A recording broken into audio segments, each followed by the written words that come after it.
Hai, Assalamualaikum semua. Saya Muhammad Arif Bahnan, pelajar FIP Aura Positif A241 Studio Lukisan di bawah silayan Dr. Alice. Sehari ini saya akan menunjukkan teknik chiaroscuro untuk rujukan pelajar studio lukisan dalam karya ini. Buat pengetahuan semua, semasa FIP kajian saya bertajuk aplikasi teknik chiaroscuro untuk menekan pencahayaan dramatik dan emosi dalam karya lukisan. Saya telah masukkan dua buah karya yang bertajuk The Resilience in the Radiance 1 dan 2 yang berukuran 5.2 kaki menggunakan teknik ini. Dan karya ini telah mendapat top 2 dan juga telah terpilih dalam pameran angkasawan di BTM Shah Alam. Dalam video ini, mari kita lihat bagaimana masing-masing karya lukisan menggunakan teknik ini. Let's go!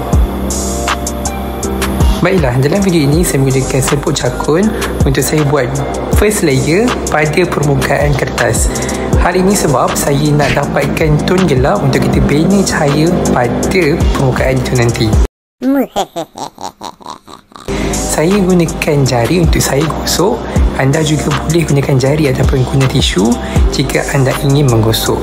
Gosok saya sekata dan saya menggunakan pemadam elektrik dan saya buat gelembung udara seperti di dalam video ini.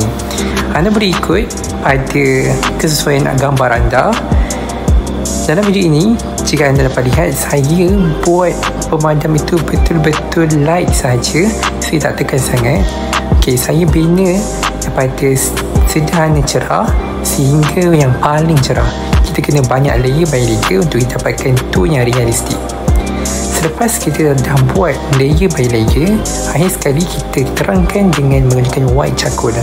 White charcoal ni brand apa-apa pun boleh pakai dan saya gunakan brand Faber-Castell untuk lebih menarik. Dan last sekali kita hitamkan dekat celah-celah buih untuk dapatkan kesan timbulan atau lebih realistik.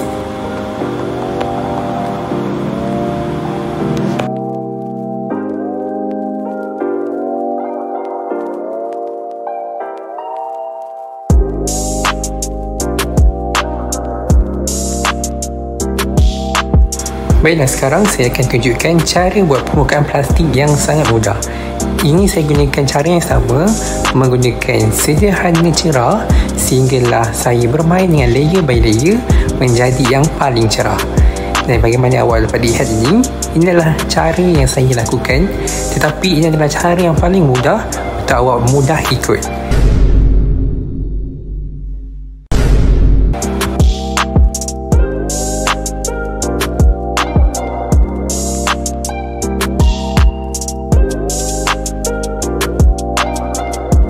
Untuk dapatkan kesan yang realistik, pastikan awak padam dengan sangat-sangat light. Jangan terlalu pekat pada awal permulaan sebab kita nak bina tone macam saya cakap tadi, sederhana cerah sehinggalah yang paling cerah.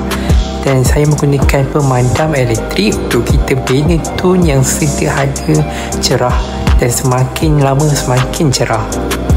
Oh my god, what is that? Oh my god, what is that? Selepas itu, dan yang paling akhir sekali untuk dapatkan tone yang paling cerah, saya gunakan white charcoal.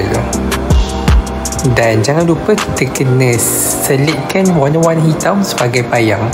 Dan ini adalah contoh saya hasilkan dekat karya FYP saya pada tahun lepas. Dengan menggunakan aplikasi teknik tadi, jadi inilah contoh karya yang saya telah hasilkan. Dan pastikan awak kena sentiasa sabar dengan setiap yang awak lakukan. Trust the process. Jangan terlalu cepat give up, ok? Dan semoga video ini bermanfaat untuk awak semua. Good luck everyone. Bye bye. Assalamualaikum.